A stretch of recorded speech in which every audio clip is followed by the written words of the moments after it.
એક મહત્વના સમાચાર મળી રહ્યા છે। અનુપમસિંહ ગહેલોતે અમદાવાદ સીપી તરીકેનો ચાર્જ સંભાળ્યો છે। પોલીસ કમિશનર તરીકેનો ચાર્જ એમણે આજે સંભાળી લીધો છે।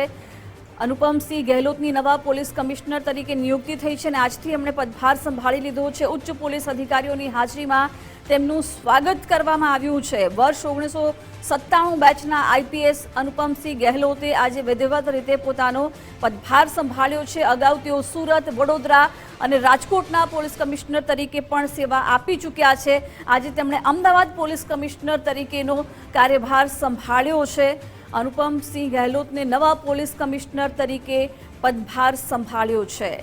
ઉચ્ચ પોલીસ અધિકારીઓની હાજરીમાં આજે એમનું સ્વાગત કરવામાં આવ્યું છે। વિધિવત રીતે આજે એમણે આ ચાર્જ સંભાળ્યો છે। વર્ષ 1997 બેચના આઈપીએસ અનુપમસિંહ ગહેલોતે આજે ચાર્જ સંભાળ્યો છે। અગાઉ સુરત, વડોદરા અને રાજકોટ એટલે કે 3 મહાનગરપાલિકાના પોલીસ કમિશનર તરીકેની જવાબદારી તેઓ નિભાવી ચૂક્યા છે અને આજે અમદાવાદના પોલીસ કમિશનર તરીકે એમણે વિધિવત રીતે ચાર્જ સંભાળ્યો છે।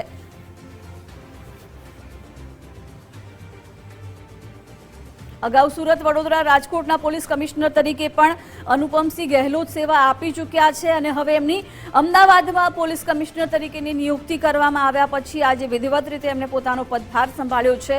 ઉચ્ચ અધિકારીઓની હાજરીમાં આજે એમનું સ્વાગત કરવામાં આવ્યું છે। વર્ષ 1997 બેચના આઈપીએસ છે અનુપમસિંહ ગહેલોત, જેમણે આજે ઉચ્ચ પોલીસ અધિકારીઓની હાજરીમાં એમનું સ્વાગત કરવામાં આવ્યું છે અને વિધિવત રીતે પદભાર સંભાળ્યો છે।